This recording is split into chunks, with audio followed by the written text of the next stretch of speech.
Okay, we're going to take a look at court position of the non-striker. Okay, so Cam at this point here. If you notice here, I'll go back even a little bit. Okay, so this is before he's even struck the ball, before Aaron struck the ball here. Okay, so the tee is basically here. Okay, now what you notice is Cam is not on the tee. People don't get back to the tee. At high level you don't get back to the tee.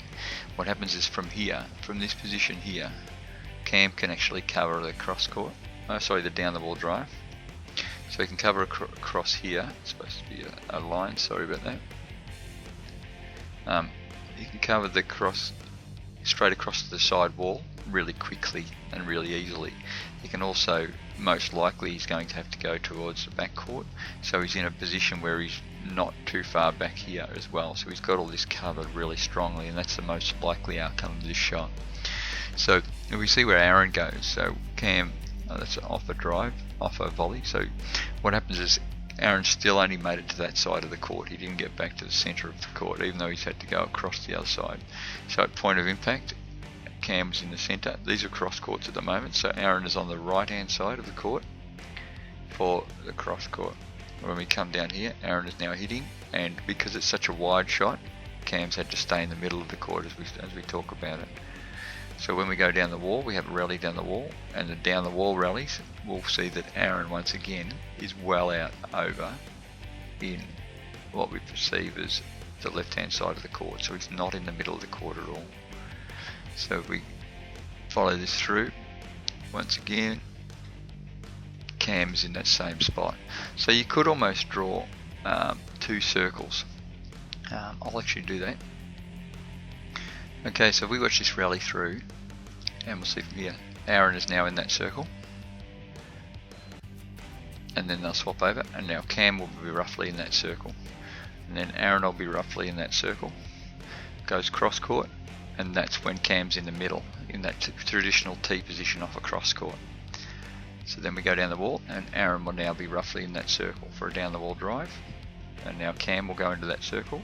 He's looking for a cross court, and he's actually gone a little bit more into the centre. He thought Aaron was going to cross court, I believe. And once again, Aaron, see the forehand's got more capability to cross court, and it's harder to read your body, so they tend to go across a little bit further. So they do cover the tee a little bit more on the forehand side because of the ability to hook your wrist.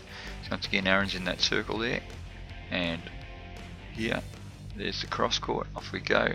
So Aaron will get right across. Off the cross court is more in the middle. Cam's right in that same spot, right in our circle. And Aaron once again is in our circle and even further forward. And here we go. Once again, Cam's up there in our circle. So we keep going and we follow it through. Aaron's once again in our circle. So you see it's pretty repeatable. It's just that's what basically players do. So then when we go cross court, Cam's in the middle of the court. That's your traditional tee off a cross court, because he's got to cover the post as well. So he's allowing the post to be able, allowing room to be able to move forward to go to the post. So he's ready to go to the post as well, and he's just realised that it's now going to go down the wall. So back he goes, and Aaron cuts into our circle. So there you go. There's your two spots. Don't think of it as getting back to the tee. Think of two different circles or two different areas. Remember, these are high level guys that are driving a lot. So this rally, or this game that they played, they did drive a lot.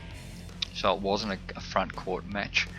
But you see a lot of it's actually in line with centre to back of the service box. I'll put one across there as well if you like. So centre to back of the service box. In that area, if you get, I'd say it's, let's call it about 1/3. That point there is 1/3, so it's like 1, 2, 3.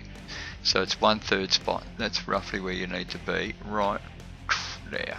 1/3 across at the centre to half of the back of the service box.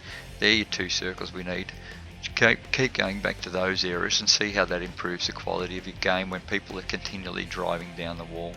If it's cross court, you tend to get more so in the middle of the court. In other words, if you've played a cross court, you cover it by going back to the middle. So you need to cover the post a little bit more because it actually binds them in the back corners. So there's your two positions when you're not the striker, when you're the non-striker. You're not in the tee, you don't go back to the tee. You've got these two areas where you can actually reach the side wall really quickly by coming forward and moving across the side wall. You'll only be one shuffle away from the side wall, and that's where you should stand when you're not actually striking the ball.